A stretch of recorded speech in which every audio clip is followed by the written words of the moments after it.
Shalom, Home Ministry menyampaikan selamat hari Minggu dan selamat beribadah kepada semua jemaat Tuhan yang mengambil bagian dalam ibadah Minggu ini.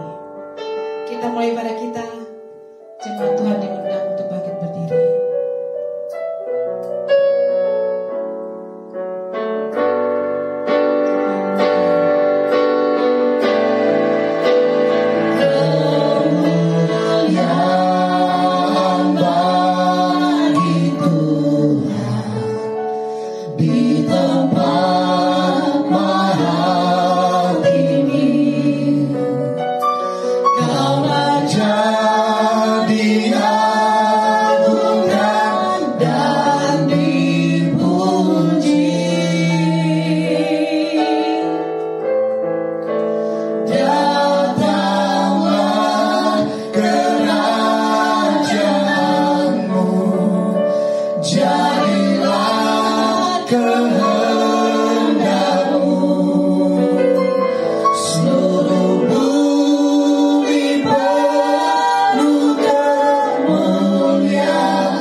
Buat penyertaan dan perlindungan dalam hidup kami Tuhan. Kami ucap syukur kami punya Tuhan yang dahsyat dan luar biasa seperti Engkau Bapa. Engkau menyucikan dan menguruskan setiap hati dan pikiran kami Tuhan. Tunggu jiwa kami serahkan ke dalam tangan-Mu untuk Engkau basuh dengan darah-Mu Tuhan. Biarlah kami layak untuk menghadap hadirat-Mu pada saat ini Tuhan. Berkati ibadah kami Tuhan. Berkati semua kami yang mengikuti ibadah ini Tuhan. Biar Engkau berkati juga hamba-Mu yang akan Engkau pakai Tuhan. Terima kasih banyak Tuhan. Haleluya. Kami siap masuk dalam hadirat-Mu Tuhan.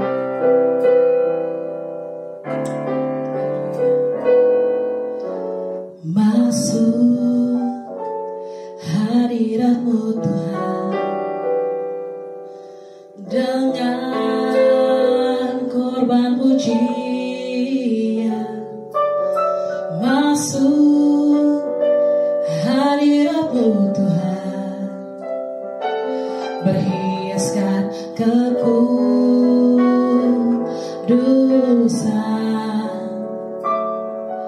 di hadapan hadirat-Mu Tuhan. Ku rasakan kedamaian di hadapan hadirat-Mu Tuhan. Ku nampak keagungan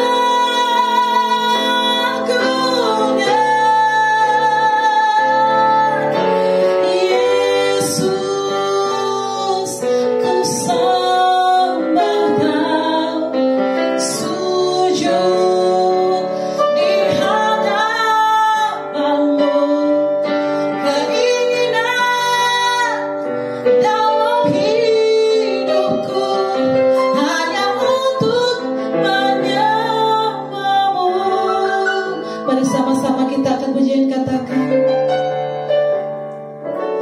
Masuk hadirat-Mu Tuhan, yes, dengan korban pujian. Masuk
dapat melewati segala hal. Amin. Yes, kita akan menjadi katakan hanya dengan Tuhan saja.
penasehat dalam hidup kami Bapa.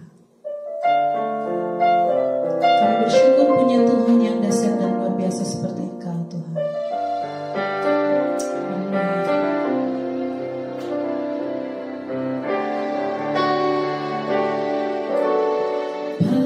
Penasehat di hidupku, penghibur bagi jiwaku, ya Roh Kudus penolongku di tubuh jiwa dan rohku. Penasehat di hidupku,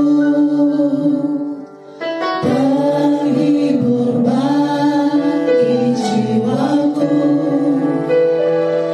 ya Roh Kudus penolongku di tubuh jiwa dan rohku.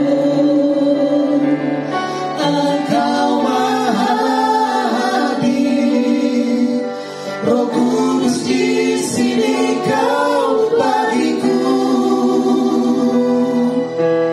Pimpin hidupku dan jalanku, kuasa-Mu hidupkan jiwaku. Engkau Maha Hadir, Roh Kudus di sini Kau bagiku. Naungi hidupku dan jalanku, kuasa-Mu terjadi bagiku.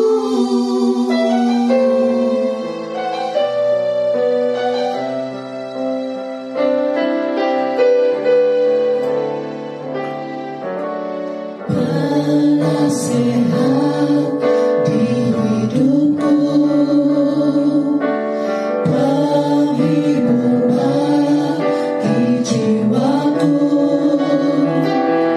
ya Roh Kudus penolongku di tubuh jiwa dan rohku.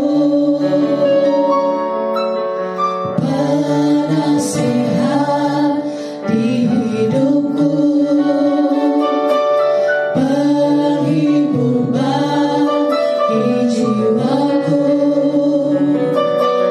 ya Roh Kudus penolongku di tubuh jiwa dan rohku. Engkau Maha Hadir, Roh Kudus di sini Kau bagiku. Pimpin hidupku dan jalanku, kuasa-Mu hidupkan jiwaku. Engkau Maha Hadir, Roh Kudus di sini Kau bagiku.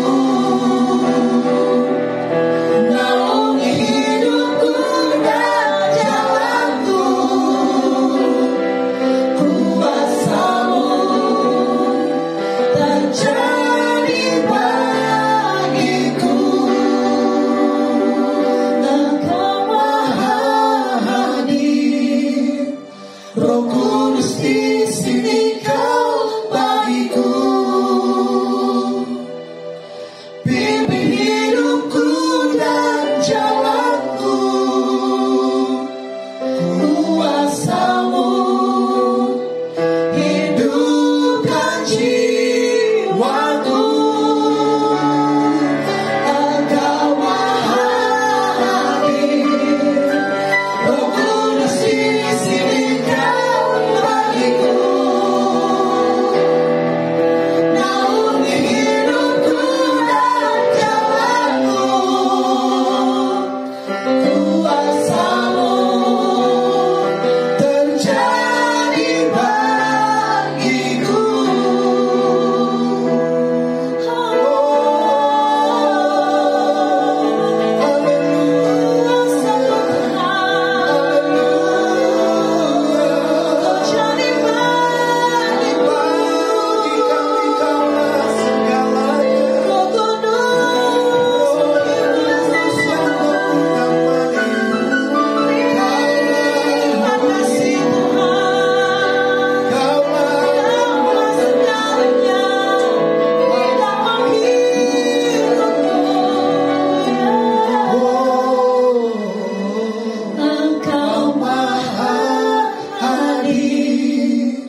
Shalom, Jemaat Home Ministry dimanapun Anda berada. Saat ini kita akan merenungkan firman Tuhan, melanjutkan pembicaraan kita sebelumnya, firman Tuhan yang sudah disampaikan sebelumnya tentang Roh Kudus. Kita akan membaca firman Tuhan yang diambil dari kitab Roma pasalnya yang ke-8, ayatnya yang ke-11 sampai dengan ayat yang ke-16. Tapi sebelum kita membaca firman Tuhan ini, mari kita berdoa terlebih dahulu. Bapa yang Maha Kuasa, Maha Kasih dan Maha Baik, sumber kebaikan dan tidak pernah berubah kasih-Nya. Saat ini kami datang kepadamu ya Bapa, kami rindu untuk mendengar firman-Mu. Kami mohon kepadamu ya Tuhan, urapilah kami, sucikan pikiran kami, sucikan dan kuduskan hati kami, supaya kami layak untuk mendengar firman-Mu. Kami percaya ketika firman-Mu diberitakan, yang sakit dijamah disembuhkan oleh kuasa Tuhan. Yang berbeban berat diberi kelepasan oleh Tuhan. Yang mengalami masalah persoalan diberi jalan keluar oleh Tuhan. Yang saat ini sedang dalam kesulitan, kami percaya di dalam nama Tuhan Yesus, kami mendapatkan jaminan kelegaan dari Tuhan, mendapatkan jaminan solusi dari Tuhan di dalam nama Tuhan Yesus. Biarlah Tuhan sendiri yang menuntun kami untuk mengerti firman-Mu. Berikan kami hikmat, berikan kami kebijaksanaan, berikan kami kepintaran untuk mengerti apa yang Engkau kehendaki, untuk memahami apa yang menjadi isi hati dan kehendak Tuhan buat kami. Berfirmanlah kepada kami ya Bapa, di dalam nama Tuhan Yesus kami berdoa. Haleluya. Amin. Sobat Home Ministry dimanapun Anda berada, saat ini kita baca firman Tuhan dari Roma pasal yang ke-8, mulai ayat yang ke-11 sampai dengan ayatnya yang ke-16. Roma 8 ayat 11 sampai 16, demikian firman Tuhan. Dan jika roh Dia yang telah membangkitkan Yesus dari antara orang mati diam di dalam kamu, maka Ia yang telah membangkitkan Kristus Yesus dari antara orang mati akan menghidupkan juga tubuhmu yang fana itu oleh roh-Nya yang diam di dalam kamu. Jadi saudara-saudara, kita adalah orang berhutang tetapi bukan kepada daging, supaya hidup menurut daging. Sebab jika kamu hidup menurut daging, kamu akan mati. Tapi jika oleh roh kamu mematikan perbuatan-perbuatan tubuhmu, kamu akan hidup. Sebab orang yang dipimpin oleh Roh Elohim adalah anak Elohim. Sebab kamu tidak menerima roh perbudakan yang membuat kamu menjadi takut lagi, tetapi kamu telah menerima roh yang menjadikan kamu anak Elohim. Oleh roh itu kita berseru, ya Aba, ya Bapa. Roh itu bersaksi bersama-sama dengan roh kita bahwa kita adalah anak-anak Elohim. Dan jika kita adalah anak, ayat 17 saudara, dan jika kita adalah anak, maka kita juga adalah ahli waris. Maksudnya orang-orang yang berhak menerima janji-janji Elohim yang akan menerimanya bersama-sama dengan Kristus, yaitu jika kita menderita bersama-sama dengan Dia, supaya kita juga dipermuliakan bersama-sama dengan Dia. Saudara yang dikasihi oleh Tuhan Yesus Kristus, pada beberapa minggu yang lalu saya sudah menyampaikan firman Tuhan, Roh Kudus yang diam di dalam kita, Roh Kudus yang tinggal di dalam kita. Saya sudah menyampaikan bahwa saudara dan saya ini berdasarkan apa yang dikatakan oleh firman Tuhan adalah bait Roh Kudus. Jadi saudara, kalau kita adalah baitnya Roh Kudus, maka kita harus beriman bahwa Roh Kudus tinggal di dalam kita. Roh Kudus bertakhta di dalam kita. Roh Kudus menetap di dalam kehidupan kita. Oleh karena itu, ketika roh ada di dalam kita, maka Roh Kudus itu atau Roh Elohim itu sendiri bertanggung jawab terhadap segala sesuatu yang terjadi di dalam kehidupan kita. Kalau kita percaya bahwa tubuh kita adalah bait Roh Kudus, maka kita harus percaya bahwa tubuh kita ini bukan bait sakit penyakit. Tubuh kita ini adalah bait tempat tinggalnya roh yang penuh kuasa, yang kemudian memperhatikan kita, yang memberikan kita fasilitas, yang memberikan kita koneksi dengan pencipta segala sesuatu. Oleh karena itu, pada hari ini kita perlu mengetahui, kalau pada khotbah sebelumnya saya langsung masuk di dalam pembicaraan tentang Roh Kudus yang ada di dalam kita, saat ini saya ingin kita memahami terlebih dahulu siapakah Roh Kudus itu. Perhatikan baik-baik, saya menggunakan kata siapa, bukan apa.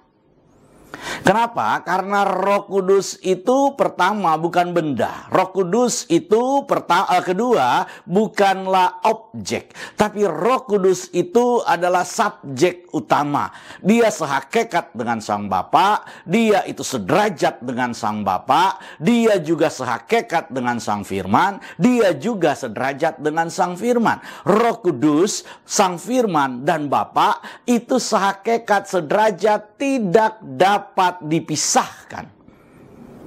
Roh Bapa itu, Roh Elohim itu disebut juga Roh Kristus. Kenapa? Karena Sang Firman yang telah menjadi manusia dan kita sebut namanya adalah Yesus Kristus, itu memiliki satu roh, memiliki roh yang sama, yaitu Roh Kudus. Jadi kenapa kemudian Roh Kudus itu disebut juga Roh Kristus? Bukan karena Roh Kudus itu adalah Kristus, bukan. Karena Bapa dan Kristus memiliki roh yang sama, satu roh, yaitu Roh Kudus. Oleh karena itu saudara, saya ingin kita membaca terlebih dahulu untuk memahami hal ini. Kita coba baca 1 Korintus.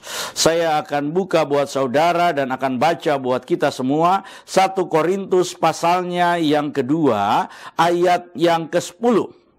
1 Korintus pasal yang kedua, ayatnya yang ke-10. Saya akan mulai baca. Perhatikan baik-baik.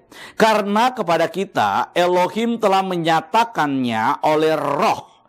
Sebab roh, perhatikan kata roh di sini huruf besar semua, saudara. Menyelidiki segala sesuatu, bahkan hal yang tersembunyi dalam diri Elohim. Roh menyelidiki segala sesuatu. Roh besar itu, Roh Kudus itu menyelidiki segala sesuatu. Roh Kudus itu tahu tentang segala sesuatu.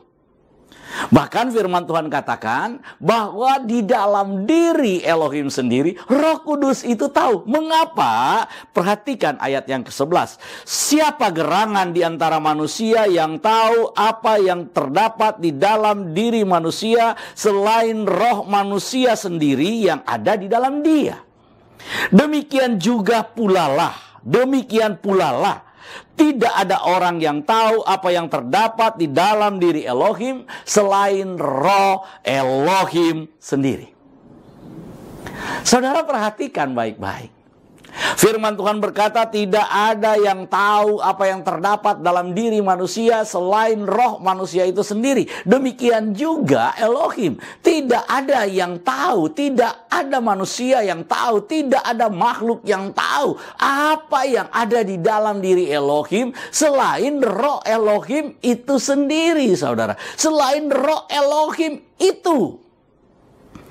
Jadi dari ayat ini, dari firman Tuhan ini, dan masih banyak lagi ayat-ayat yang lain sebenarnya. Untuk mempersingkat waktu, saya menggunakan ayat ini saja untuk jadi bahan perenungan kita. Jadi firman Tuhan ini memberitahukan kepada kita bahwa roh Elohim itu ada di dalam diri Elohim. Dia menetap di dalam diri Elohim. Dia adalah Elohim itu sendiri. Saya ingin beritahu kepada saudara tentang konsep Trinitas secara singkat kepada kita. Ketika kita berbicara tentang Trinitas, kita sedang berbicara tentang keberadaan, tentang eksistensi dari Elohim itu. Bahwa di dalam diri Elohim itu yang kita sebut, kita sapa sebagai Bapa, itu terdapat firman. Terdapat firman. Firman ini ada di dalam diri Bapa. Firman ini adalah pikirannya Elohim. Firman ini adalah idenya Elohim. Firman ini melekat, ada, menetap di dalam diri Elohim. Dan di dalam diri Elohim juga itu ada roh. Roh ini ada juga di dalam diri Elohim. Firman yang ada dalam diri Elohim itu kemudian menyatakan diri. Kalau pakai istilah Rasul Paulus, memperpanjang diri, mengambil rupa. Kalau pakai istilah Rasul Yohanes, dia telah menjadi manusia. Dia bersekinah, dia tinggal di dalam daging. Dia menetap di dalam daging. Nah, baik Rasul Paulus maupun Rasul Yohanes itu kemudian menyatakan kepada kita bahwa firman atau logos yang sehakikat dengan Elohim itu, yang sederajat dengan Elohim itu, yang kemudian sama dengan Elohim itu, dalam kitab Filipi pasal yang kedua dikatakan mengosongkan dirinya, berkenosis. Dia mengosongkan dirinya, menanggalkan semua atribut-atribut keilahiannya sebagai sang firman. Itu ditanggalkan, sekali lagi ditanggalkan, bukan kemudian tanpa eksistensi sang firman, bukan saudara, tapi ditanggalkan. Jadi kalau dia itu punya predikat, dia punya kuasa, dia punya gelar, dia punya segalanya, dia sederajat, dia sehakikat, dia tanggalkan semuanya itu. Artinya dia tidak menggunakan semuanya itu. Dia tanggalkan semua atribut keilahiannya dan kemudian dia mengambil rupa manusia. Dalam keberadaannya sebagai manusia, dia bukan cuma menjadi manusia atau dia kemudian menjadi manusia yang berkuasa. Bukan saudara, dia menjadi manusia, firman Tuhan katakan dia menjadi manusia sebagai hamba. Dan dalam keberadaan dia sebagai hamba, dia bukan cuma berhenti sebagai hamba, tapi dia juga mengambil posisi, mengambil derajat yang paling rendah, yaitu sebagai manusia terkutuk di atas kayu salib, saudara. Supaya apa? Supaya semua orang yang terkutuk, semua orang yang direndahkan, semua orang yang kemudian diperhambakan, itu tercover dengan apa yang dilakukan oleh Kristus, apa yang dilakukan oleh Sang Firman ketika dia menjadi manusia. Saya rasa mengenai firman yang menjadi manusia, saya sudah sampaikan dalam khotbah saya yang lain berkali-kali. Hari ini saya ingin menyampaikan sekarang tentang Roh Kudus. Saudara, Roh Kudus itu ada di dalam diri Elohim. Firman ada dalam diri Elohim, Roh Kudus ada di dalam diri Elohim. Sebelum segala sesuatu ini ada, yang ada itu yang disebut dengan keberadaan, yang disebut dengan eksistensi, yang ada itu hanyalah satu pribadi, yaitu Elohim. Yang ada itu cuma Elohim. Nah, ketika segala sesuatu belum diciptakan oleh Elohim, maka sudah terjadi relasi kasih di dalam diri Elohim itu sendiri, yaitu Elohim mengasihi anak, yaitu Sang Firman. Kenapa disebut anak? Di dalam Konsili Nikea dikatakan bahwa Sang Firman itu diperanakan, Sang Firman itu keluar. Sang Firman itu ketika keluar, itu kemudian disebut dengan istilah anak. Pengistilahan ini supaya saudara dan saya mengerti. Jadi saudara, ini untuk kita mengerti. Jadi Sang Firman itu disebut anak, itu bukan karena dia lahir dari rahim Maria, kemudian disebut anak. Bukan, saudara. Sejak kekal, dia disebut sebagai anak. Bukan karena dia lebih kecil, bukan karena derajatnya lebih rendah, bukan. Dia disebut anak karena dia keluar dari Sang Firman. Dia keluar dari Sang Bapa, dia keluar dari Sang Elohim itu sendiri. Ini ingin menunjukkan relasi. Ini untuk menunjukkan hubungan antara Elohim yang memiliki firman dan Roh Kudus itu. Elohim yang memiliki firman, pemilik firman itu sekarang berfirman. Firman yang kemudian keluar itu disebut dengan istilah anak, diperanakkan. Jadi bukan kemudian Elohim mengandung dan beranak. Bukan itu, saudara. Disebut anak itu untuk menunjukkan relasi, hubungan, kedekatan, bahwa dia itu sehakikat. Bukan untuk menunjukkan derajat yang lebih rendah. Bukan untuk menunjukkan keberadaan dari Sang Firman itu di bawah derajat daripada Sang Elohim. Bukan. Saya mau nanya saudara, mana yang lebih rendah? Saya atau pikiran saya? Ya nggak bisa. Pikiran saya adalah saya. Ini harus kita mengerti. Apa yang dinyatakan oleh pikiran saya, maka itu merepresentasikan tentang saya. Oleh karena itu firman Tuhan berkata, segala sesuatu diciptakan oleh Dia. Oleh siapa? Oleh Sang Firman. Elohim menciptakan segala sesuatu lewat berfirman. Lewat Sang Firman segala sesuatu itu diciptakan. Untuk siapa? Untuk Sang Firman. Kenapa? Karena relasi kasih. Oke, sebelum segala sesuatu itu diciptakan, yang ada itu cumalah Elohim. Yang ada hanya Elohim. Karena itu dia disebut Ehad. Ehad itu atau Esa itu adalah kemutlakan. Adalah pernyataan yang ingin menunjukkan satu-satunya. Jadi kalau kita berbicara tentang monoteisme Kristen, kita berbicara tentang keesaan Tuhan di dalam kekristenan, kita sedang berbicara tentang kemutlakan, tentang keniscayaan daripada Tuhan. Di dalam kekristenan percaya bahwa hanya ada satu Elohim, yaitu Bapa, dan satu Tuhan, yaitu Yesus Kristus. Nah, di dalam Kristen itu membedakan antara Elohim dan Tuhan, saudara. Dua hal ini berbeda. Kalau kemudian kita pakai istilah yang lama, antara Allah dan Tuhan itu beda, saudara. Antara Elohim itu dan Tuhan itu beda. Antara Adonai dan Elohim beda. Antara Theos dan Kurios itu beda. Ini beda maknanya. Ada penjelasannya. Tapi hari ini saya ingin menjelaskan secara singkat, saudara. Kalau kita berbicara tentang Elohim, kita berbicara tentang Theos, kita berbicara tentang God itu, maka kita berbicara tentang sumber dari segala sesuatu. Di dalam 1 Korintus pasal yang ke-8 ayat yang ke-6 dikatakan, bagi kita hanya ada satu Elohim saja, yaitu Bapa, yang daripadanya berasal segala sesuatu, dan satu Tuhan saja, yaitu Yesus Kristus, yang untuk Dia kita hidup, kata firman Tuhan.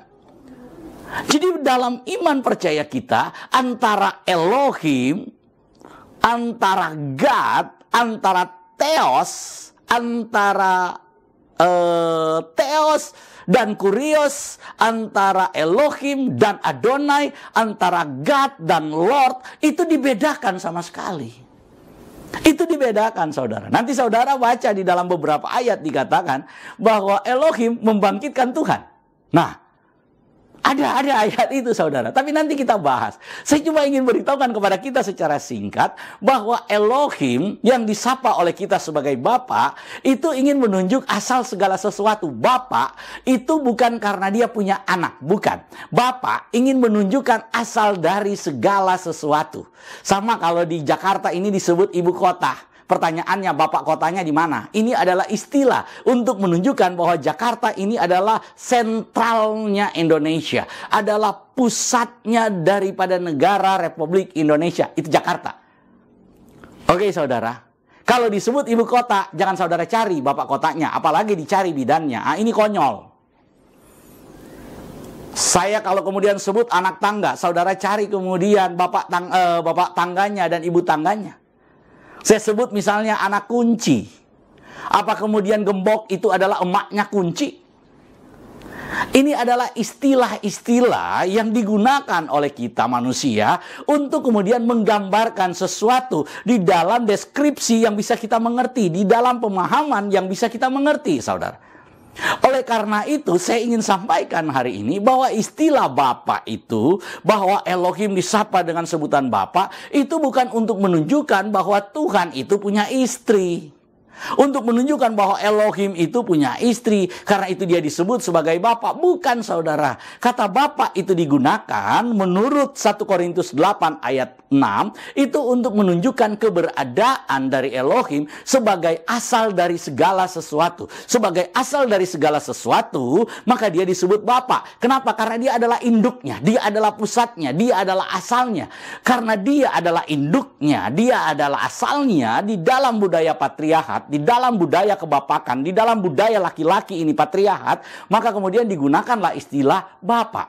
Kalau seandainya mungkin lahir dalam budaya matriarkat, maka dia disebut ibu. Bisa saja, saudara. Tapi karena kemudian kitab suci orang Kristen itu dan kemudian beberapa kitab suci yang lain memang lahir dari budaya patriarkat, khususnya dari Timur Tengah, dari Israel, maka kemudian disebut dengan Bapa. Bapa untuk menunjukkan asal dari segala sesuatu. Anak itu untuk menunjukkan relasi antara sang Bapa sebagai pemilik firman dan firman itu sendiri yang keluar dari Bapa. Karena segala sesuatu yang keluar dari Bapa dalam konsili Nikea, maka itu disebut dengan anak, diperanakan. Sang firman itu telah diperanakan menjadi daging. Sang firman itu diperanakan, pengakuan iman kita. Sang firman itu diperanakan sebelum ada segala zaman. Dia adalah terang dari terang yang sejati, keluar dari terang yang sejati, diperanakan bukan diciptakan. Nah, ini penting untuk kita pahami bahwa sang firman itu bukan diciptakan oleh sang Bapa. Kalau sang firman itu diciptakan oleh sang Bapa, kan sang Bapa menciptakan atau Elohim menciptakan segala sesuatu lewat firman. Kalau kemudian sang firman diciptakan, lalu dengan apa Bapa menciptakan sang firman? Padahal segala sesuatu diciptakan oleh sang firman. Jadi ini jelas pemahaman kita. Jangan kemudian dibingungkan dengan hal-hal seperti ini yang kemudian memahami pemahaman kita orang Kristen, memahami keyakinan Kristen itu dengan pemahaman keyakinan lain. Ini konyol. Sama seperti saya kemudian memahami keyakinan lain dengan keyakinan saya. Ini nggak matching, ini nggak kena, saudara. Nggak boleh begitu. Biarkan orang lain memahami keyakinannya dengan cara pandang mereka, dan biarkan kami memahami keyakinan kami dengan cara pemahaman kami, dengan istilah-istilah yang sudah kami pahami. Saudara, kalau kemudian orang Jawa itu bilang pisang, itu orang Sunda bilang pisang itu apa? Nah, kalau kemudian dalam bahasa Jawa itu jadi berbeda, saudara, artinya. Oleh karena itu nggak bisa pemahaman kita dipaksakan untuk menilai pemahaman keyakinan orang lain.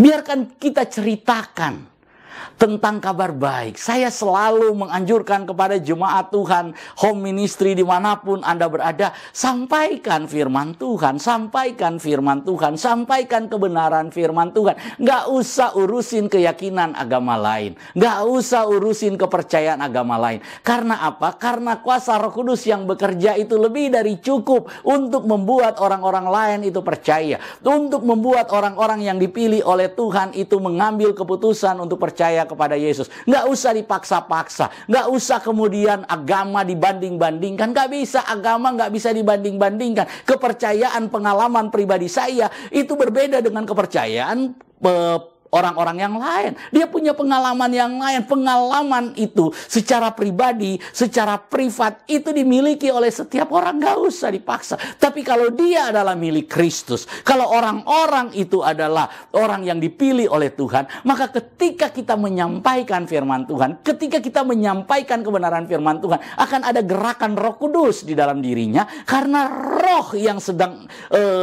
berbicara kepada dia. Karena ketika engkau berbicara kepada dia, di dalam dirimu ada Roh Kudus, dan Roh Kudus itu bekerja, terkoneksi menjadi sama. Inilah yang saya ingin sampaikan hari ini.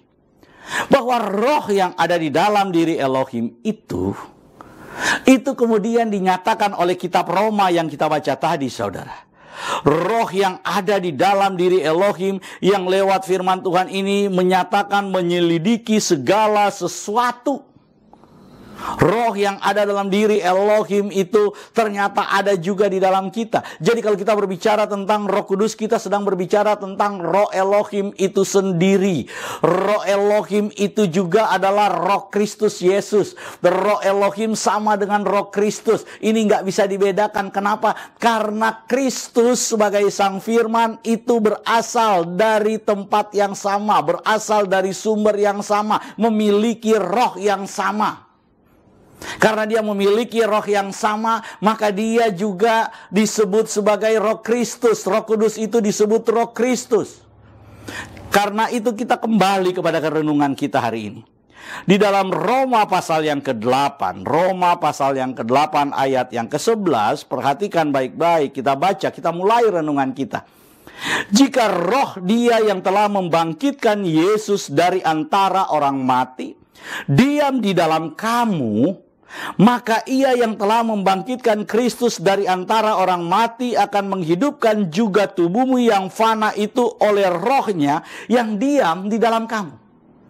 Yang pertama, saudara, ketika kita berbicara tentang Roh Kudus sebagai penolong, itu artinya kita sedang berbicara Roh Kudus sebagai penolong yang mengerjakan hal-hal yang tidak mampu kita kerjakan. Inilah pengertian penolong.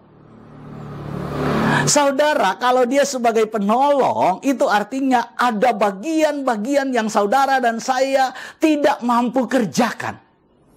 Ada bagian-bagian di dalam kehidupan ini yang tidak mampu kita lakukan. Ada bagian-bagian di dalam perjalanan iman kita yang tidak mampu kita kerjakan. Oleh karena itu firman Tuhan berkata, roh dia yang telah membangkitkan Yesus dari antara orang mati diam di dalam kamu, maka ia yang telah membangkitkan Kristus Yesus dari antara orang mati, yaitu roh yang membangkitkan Yesus dari antara orang mati itu, membangkitkan tubuh Yesus dari antara orang mati itu maksudnya. Jadi roh itu telah membangkitkan tubuh Yesus dari antara orang mati itu, maka roh yang sama itu akan membangkitkan kita juga, akan menghidupkan kita juga, menghidupkan tubuh kita yang mati. Ini luar biasa, saudara. Apa yang tidak mampu kita lakukan, yaitu membangkitkan tubuh kita ini, mengganti tubuh kita ini. Saudara-saudara boleh operasi plastik, hidung saudara boleh saudara operasi berkali-kali, saudara. Saudara buat hidungnya jadi mancung, buat lagi jadi pesek. Saudara bisa kemudian tarik dagu saudara sampai kemudian dia merosot ke bawah begini, seperti plastik yang meleleh. Saudara bisa ganti semua mukamu seperti plastik, ditarik-tarik, saudara ganti semuanya. Tapi saudara tidak bisa ganti tubuhmu ini. Saudara cuma bisa ganti, nggak bisa spare part tubuh ini nggak bisa diganti. Walaupun saudara operasi plastik ribuan kali, saudara nggak mampu mengganti. Saudara lihat dulu Michael Jackson, berapa banyak dia operasi. Saudara mungkin sekarang lagi ngetren, ke Korea dioperasi kiri kanan, oplas kiri kanan, dan segala macam saudara. Tapi kita nggak bisa ganti tubuh kita ini. Yang bisa melakukan itu hanya satu pribadi, yaitu Roh Kudus. Firman Tuhan berkata bahwa Roh Kuduslah yang akan membuat tubuh kita yang nantinya mati ini diganti dengan tubuh yang baru, sama dengan tubuh Kristus. Inilah makna Roh Kudus sebagai penolong. Dia bukan cuma menolong ketika saudara tidak mampu. Dia bukan cuma menolong ketika saudara membutuhkan sesuatu. Dia bukan cuma menolong ketika saudara sedang berdoa. Tapi firman Tuhan berkata lebih dari itu semua. Roh Kudus juga menjadi penolong buat kita, yaitu membangkitkan, memberikan tubuh yang baru buat saudara dan saya, dan itu tidak mampu dilakukan oleh satu manusia siapapun. Roh Kudus itu lakukan. Inilah Roh Kudus sebagai penolong. Kenapa? Karena Roh Kudus yang sudah membangkitkan Kristus. Roh Kudus yang ada di dalam diri Elohim itu. Roh Kudus itu, firman Tuhan katakan, Roh Kudus yang ada dalam diri Elohim itu, dia adalah Roh Kristus, dan Roh Kristus itu juga ada di dalam kita. Jadi Roh Kudus yang ada di dalam saudara dan saya, Roh Kudus yang ada di dalam diri orang percaya, itu adalah roh yang sama yang ada di dalam diri Kristus. Karena rohnya sama, kita terkoneksi sama, maka roh yang sama itu membangkitkan tubuh Kristus. Karena tubuh Kristus dibangkitkan oleh roh itu, maka kita yang memiliki roh yang sama, itu juga dibangkitkan tubuhnya. Jadi saudara-saudara, yang pertama, kalau kita bicara tentang Roh Kudus sebagai penolong, maka kita sedang berbicara tentang Roh Kudus yang menolong kita untuk memberikan kita tubuh yang baru. Saudara, adakah keyakinan, adakah kepercayaan, adakah iman yang kemudian percaya dengan hal seperti ini? Adakah iman yang percaya bahwa kita akan diberikan tubuh yang baru? Tubuh kebangkitan yang tidak tersentuh maut. Tubuh kebangkitan yang kemudian tidak terjamah oleh sakit penyakit. Tubuh kebangkitan yang selalu sehat. Tubuh kebangkitan yang tidak mengenal kanker. Tubuh kebangkitan yang tidak mengenal tumor. Tubuh kebangkitan yang tidak mengenal sakit jantung. Tubuh kebangkitan yang tidak mengenal sakit ginjal. Tubuh yang tidak kemudian mengenal COVID. Tubuh yang tidak tersentuh dengan bakteri, virus, dan sakit apapun. Tubuh yang tidak kemudian menyebabkan terjadi kelemahan-kelemahan diabetes, yang menyebabkan kelemahan-kelemahan fisik, misalnya mata menjadi buta, dan semua hal-hal yang lain. Inilah tubuh yang dijanjikan dan diberikan oleh Roh Kudus buat saudara dan saya. Luar biasa. Tubuh yang sama dengan tubuh Tuhan kita, Yesus Kristus. Oleh karena itu saudara, mari kita lihat yang kedua. Jadi saudara-saudara, kita adalah orang berhutang. Luar biasa. Paulus memberitahukan kepada kita bahwa saudara dan saya itu sudah dibayar. Dibayar di muka. Dibayar di muka, saudara. Jadi kita ini sudah dibayar, ditebus, sudah dibayar. Dibayarnya di muka. Bukan dibayar di belakang, saudara. Enggak. Dibayar di muka. Sebelum saudara dan saya ada, bukankah Kristus sudah membayar kita 2000 tahun yang lalu, dibayar di muka, saudara? Saudara dan saya ini dibayar di muka, ditebus, dibayar. Oleh karena itu firman Tuhan katakan, jadi saudara-saudara, kita adalah orang yang berhutang. Kenapa? Karena kita sudah dibayar. Kita sudah ditebus. Oleh karena itu kita menjadi orang berhutang. Tapi bukan, kata firman Tuhan, tapi bukan berhutang kepada daging supaya hidup menurut daging. Saudara, jadi kita ini disebut sebagai orang yang berhutang, bukan berhutang kepada daging, tapi kita dilepaskan dari semua keinginan-keinginan daging, dari semua penyebab-penyebab dosa, dari semua intimidasi dosa, dari semua kelemahan-kelemahan daging, supaya kita mengikuti keinginan roh.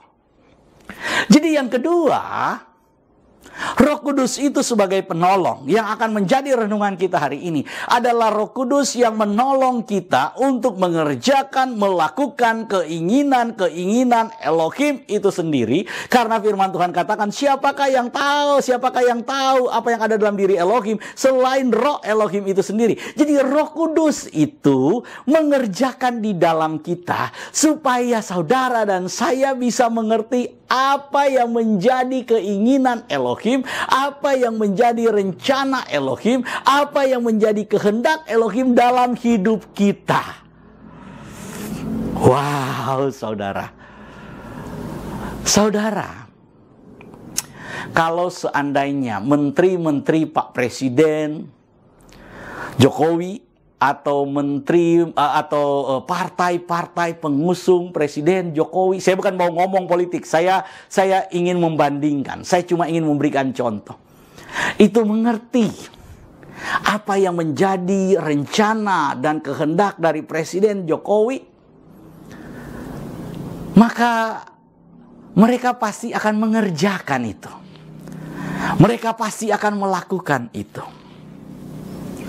Bagaimana kemudian para menteri ini bisa mengerti keinginan Pak Jokowi? Maka mereka harus ada dan komunikasi selalu dengan Pak Jokowi.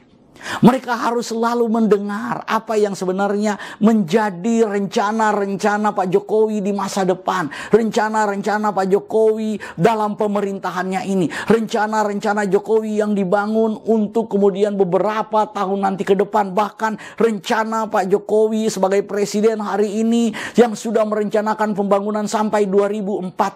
Apa yang menjadi rencana-rencananya. Nah, menteri-menterinya kalau kemudian mengerti, menteri-menterinya kemudian kalau tahu, menteri-menterinya kalau kemudian tahu kehendak dari presiden, maka mereka kemudian akan mengerjakan itu secara benar. Tapi kalau mereka kemudian nggak tahu, maka kemudian mereka akan mengkritik, mereka kemudian akan mencelah, mereka kemudian akan membuli. Jadi orang-orang yang mengkritik, orang-orang yang membuli itu adalah orang-orang yang kemudian tidak tahu. Saya berpendapat seperti itu. Begitu juga dengan Roh Kudus, saudara.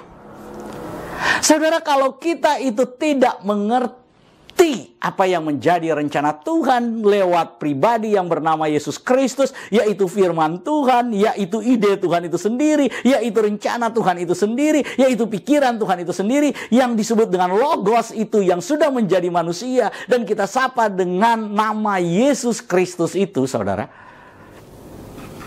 Kalau kita mengerti kehendak Bapa melalui Dia, maka saudara dan saya yakin akan mengerjakan kehendak-kehendak yang diinginkan oleh Tuhan, bukan kehendak-kehendak daging.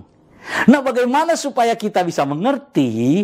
Maka ayat yang kita baca barusan ini memberikan kita solusinya. Yaitu apa? Bahwa Roh Kudus itulah yang mengerjakannya di dalam kita.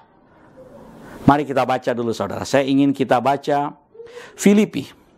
Filipi pasal yang kedua ayat 12 dan 13. Saya akan baca buat saudara. Filipi pasal yang kedua ayat 12 dan 13. Hai saudara-saudaraku yang kekasih, kamu senantiasa taat, karena itu tetaplah kerjakan keselamatanmu dengan takut dan gentar, bukan saja seperti waktu aku masih hadir, tetapi terlebih pula sekarang waktu aku tidak hadir. Ayat 13, saudara, jadi kuncinya, karena Elohimlah yang mengerjakan di dalam kamu, baik kemauan maupun pekerjaan menurut kerelaannya. Jadi firman Tuhan berkata kepada kita, bahwa kerjakan keselamatanmu. Kerjakan apa yang sudah diberikan buat saudara dan saya. Bagaimana kita bisa mengerjakan itu? Saudara mungkin berkata, Pak, saya sudah diselamatkan, saya mau mengerjakan keselamatan saya, tapi aduh, saya susah sekali mengerjakan itu. Saya selalu jatuh dan jatuh lagi. Saya selalu kemudian tidak mampu melakukan itu. Bagaimana saya bisa mengerjakan keselamatan itu berkenan kepada Tuhan, secara benar kepada Tuhan? Firman Tuhan berkata, karena Elohimlah yang mengerjakan di dalam kamu, saudara.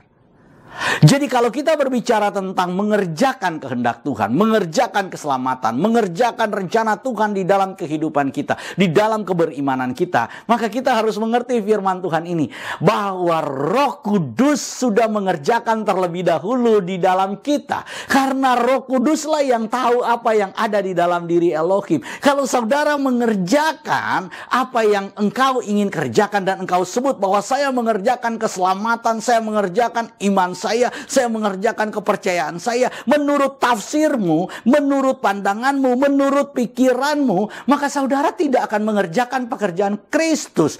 Tapi saudara mengerjakan apa yang menurut saudara bisa dikerjakan. Saudara mengerjakan apa yang menurutmu, bukan apa yang menurut Tuhan.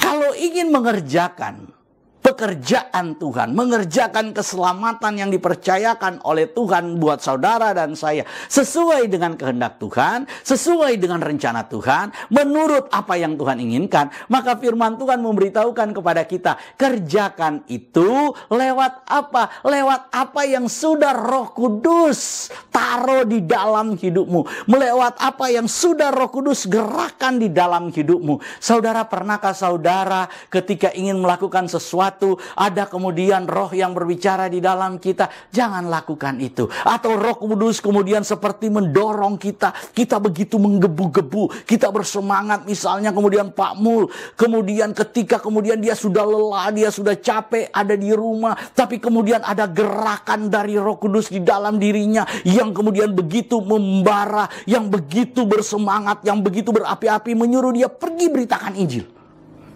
Dan dia bergerak pergi. Nah, itu mengerjakan kehendak Tuhan.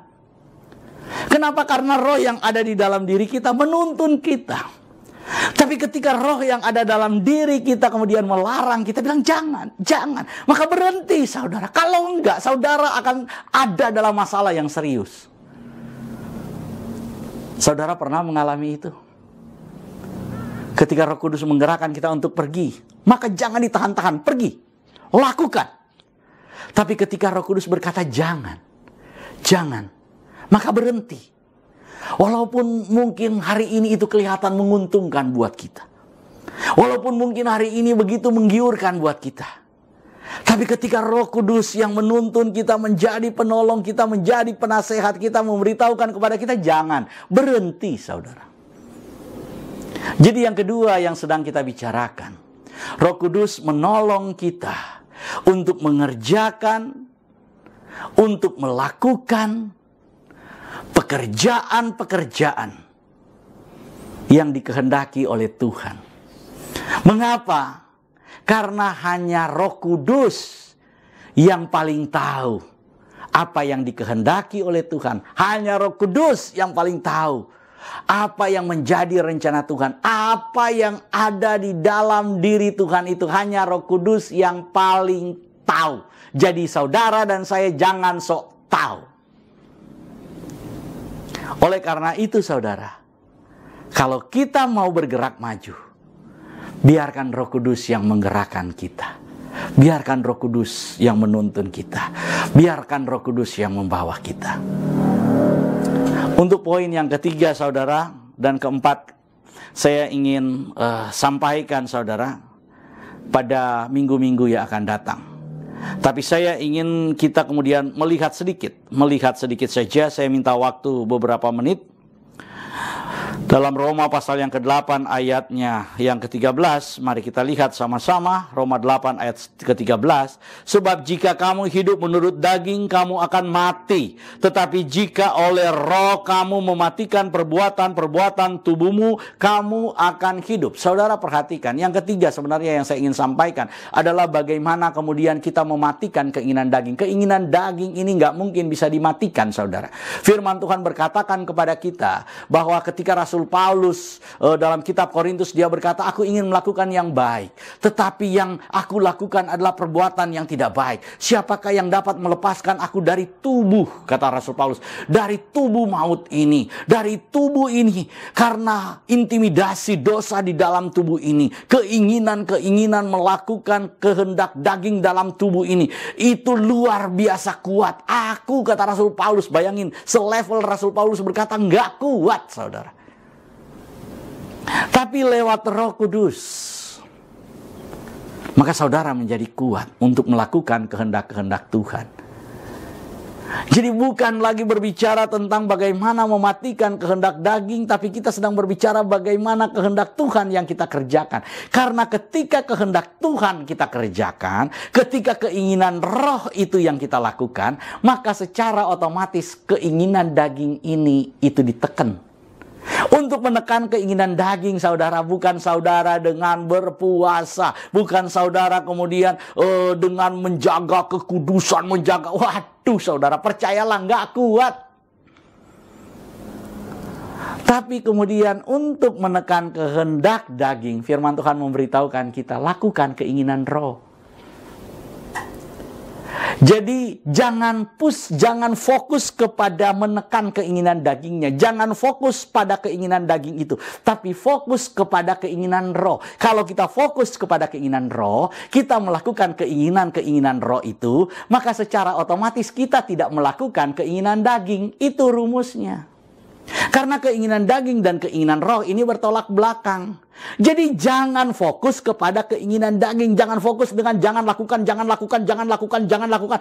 fokus dengan itu. Tetapi fokus dengan keinginan roh. Lakukan ini. Lakukan kehendak Tuhan. Baca firman Tuhan. Lakukan penginjilan. Lakukan kemudian ibadah persekutuan. Lakukan apa? Lakukan keinginan roh yang menuntun kita.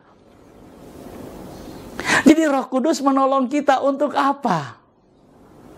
Untuk mematikan keinginan daging. Daging bisa mati? Nggak bisa. Loh, salah, bukan. Logika berpikirnya bukan begitu. Bukan saudara matikan, tekan keinginan daging. Saudara nggak bisa tekan. Tapi yang kita lakukan adalah lakukan keinginan roh. Maka dengan melakukan keinginan roh, keinginan daging ini dimatikan. Saya harap saudara paham. Tapi untuk poin ini saya akan sampaikan pada waktu yang akan datang. Bagaimana kemudian kita melakukan keinginan roh dan mematikan keinginan daging. Poin yang keempat yang ingin saya sampaikan pada waktu yang akan datang. Pada ayat 14 dan 15.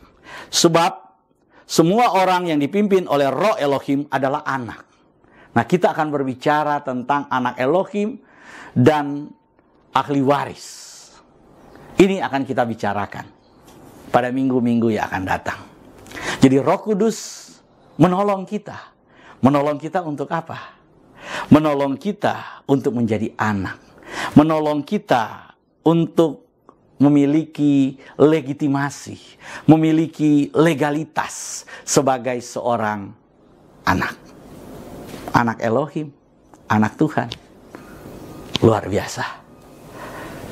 Sobat Home Ministry dimanapun Anda berada, karena waktunya sangat singkat, maka khotbah saya akan dicari waktu lagi. Di waktu-waktu yang akan datang kita akan lanjutkan membicarakan tadi yang sudah saya sampaikan tentang keinginan daging dan keinginan roh, dan kemudian Roh Kudus yang menolong kita untuk apa?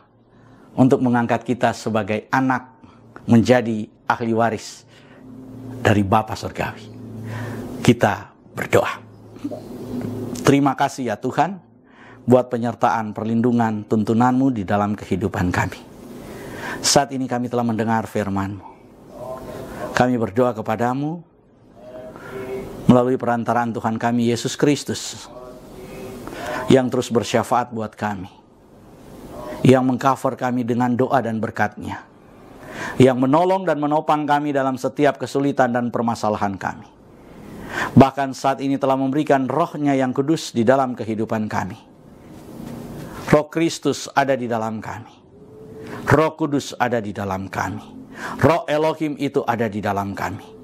Karena Roh Kudus ada di dalam kami, Roh Elohim ada di dalam kami, maka Roh Kudus itu mengajarkan kepada kami percaya bagaimana melakukan kehendak Bapa, bagaimana melakukan rencana Tuhan, bagaimana mengerjakan apa yang Tuhan mau di dalam kehidupan kami. Karena itu ya Tuhan, di dalam nama Tuhan Yesus kami serahkan hidup kami serahkan ke dalam tangan-Mu, kami serahkan ke dalam kekuatan-Mu. Oleh bilur-bilur darah Tuhan Yesus kami telah disembuhkan, oleh bilur-bilur darah Tuhan Yesus kami sudah dilepaskan. Dan kami berdoa kepadamu ya Roh Kudus, bantulah kami untuk berdoa kepada Sang Bapa. Kami percaya Roh Kudus saat ini bersaksi di hadapan Bapa bahwa kami adalah anak-anak Elohim, bahwa kami adalah anak-anak-Mu yang membutuhkan pertolongan. Roh Kudus berdoa buat kami sehingga kami bisa menyapa ya Aba ya Bapa karena pekerjaan Roh Kudus. Kami percaya itu, kami yakin itu. Karena itu ya Tuhan, apapun masalah kami, apapun persoalan kami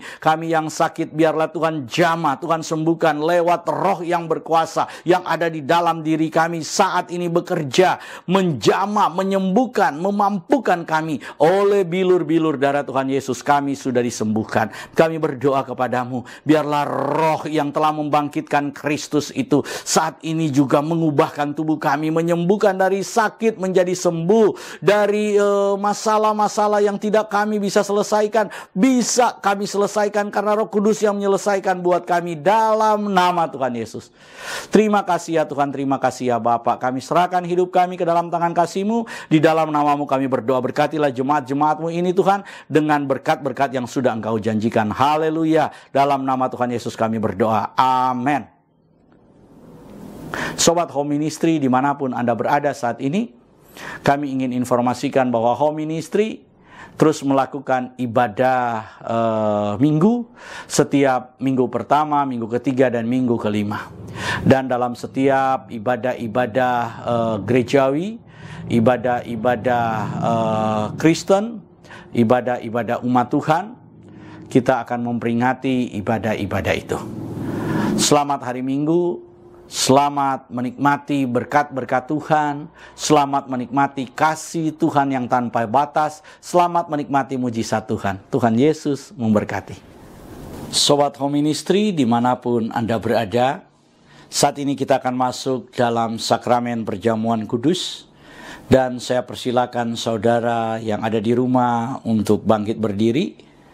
Bagi saudara-saudara yang saat ini sudah menyiapkan sarana perjamuan kudus, mohon dipegang dan kita akan doakan sama-sama.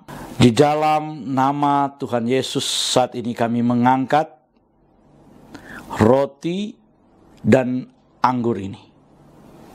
Kami kuduskan, kami sucikan di dalam nama Tuhan Yesus menjadi layak digunakan untuk perjamuan kudus ini. Dalam nama Tuhan Yesus, haleluya, amin. Saudara, dengarkanlah ketetapan perjamuan kudus. Yesus berfirman, "Akulah roti hidup yang telah turun dari sorga. Jikalau seorang makan dari roti ini, ia akan hidup selama-lamanya.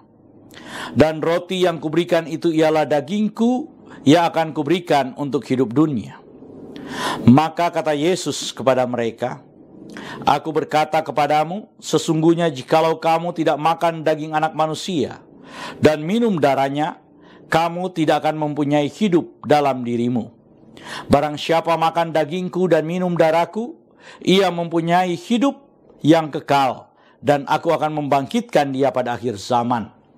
Sebab dagingku adalah benar-benar makanan, dan darahku adalah benar-benar minuman. Barang siapa makan dagingku dan minum darahku, ia tinggal di dalam aku dan aku di dalam dia.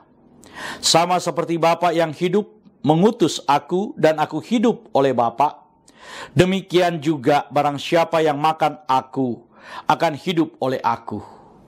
Inilah roti yang telah turun dari sorga, bukan roti yang dimakan nenek moyangmu dan mereka telah mati. Barang siapa makan roti ini, ia akan hidup selama-lamanya. Dan ketika mereka sedang makan, Yesus mengambil roti, mengucap syukur, memecah-mecahkannya, lalu memberikan kepada murid-muridnya dan berkata, "Ambillah, makanlah, inilah tubuhku." Sesudah itu, Tuhan Yesus mengambil cawan, mengucap syukur, lalu memberikannya kepada mereka sambil berkata, "Minumlah kamu semua dari cawan ini, sebab inilah darahku, darah perjanjian yang ditumpahkan bagi banyak orang untuk pengampunan dosa." Kalau saudara percaya bahwa roti dan anggur ini adalah penyatuan dengan tubuh Tuhan Yesus Kristus, mari kita angkat lebih tinggi dari kepala kita, dan mari kita sama-sama mengaku, dalam nama Tuhan Yesus, saya percaya inilah tubuh dan darah Tuhan Yesus. Kalau saya makan tubuh Tuhan Yesus Kristus dan minum darah Tuhan Yesus, maka saya percaya semua dosa-dosa saya telah diampuni oleh Tuhan. Saya percaya kalau saya makan tubuh Tuhan Yesus dan minum darah Tuhan Yesus, maka semua kutuk telah dipatahkan. Saya percaya kalau saya makan tubuh dan minum darah Tuhan Yesus, maka semua sakit penyakit saya telah disembuhkan. Saya percaya kalau saya makan tubuh Tuhan Yesus dan minum darah Tuhan Yesus, maka saya mendapat bagian dalam tubuh Kristus, dan saya akan diberi tubuh kemuliaan, dan Tuhan akan mengangkat saya ketika Tuhan Yesus datang di awan-awan yang permai untuk menyatu dan bertemu dengan Dia. Saya percaya inilah tubuh dan darah Tuhan Yesus Kristus. Kita angkat lebih dulu tubuh Tuhan Yesus Kristus dan kita berkata, inilah tubuh Tuhan Yesus Kristus dalam nama Tuhan Yesus. Kita minum darah Tuhan Yesus Kristus dan kita berkata dalam nama Tuhan Yesus Kristus.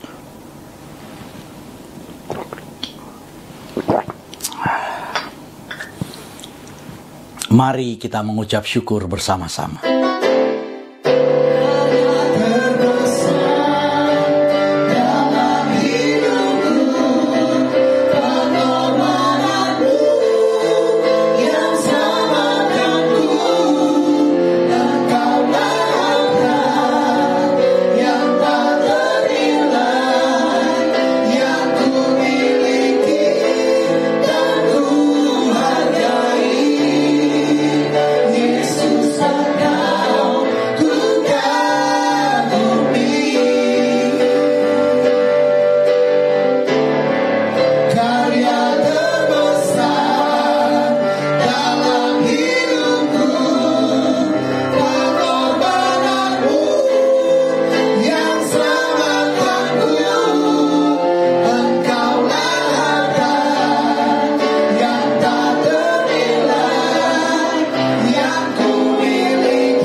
Jemaat Tuhan, kita sudah ada di penghujung ibadah kita hari ini. Sebelum kita masuk dalam doa berkat, kami ingin memberitahukan bahwa Home Ministry terus melayani jemaat Tuhan. Dan Sobat Home Ministry, atas nama Gembala Sidang Home Ministry, yaitu Pastor Doni Toisuta, kami mengucapkan terima kasih atas semua partisipasi saudara-saudara, atas semua kehadiran saudara dalam mengikuti ibadah pada hari ini. Kita akan mengakhiri ibadah kita. Mari angkat kedua belah tanganmu. Arahkan hati dan pikiranmu, dan aminkan semua berkat yang diucapkan buatmu. Di dalam nama Tuhan Yesus, diberkatilah hidupmu, diberkatilah keluarga, suami, istri, anak-anak, dan cucu-cucumu. Diberkatilah rumah tempat tinggalmu, diberkatilah sumber-sumber mata pencarian, pekerjaan, dan karirmu. Diberkatilah tubuh jasmani dan kesehatanmu, dan diberkatilah pertumbuhan rohanimu. Biarlah semua berkat dari Bapa Sorgawi, Bapa Yahweh namanya, cinta kasih dari Tuhan kita Yeshua HaMashiach, dan persekutuan dengan Roh-Nya yang kudus menyertai kita semua mulai dari sekarang sampai selama-lamanya. Kita yang percaya diberkati oleh Tuhan dan menerima berkat Tuhan ini. Mari sama-sama kita berkata, amin.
Selamat hari Minggu dan Tuhan Yesus memberkati.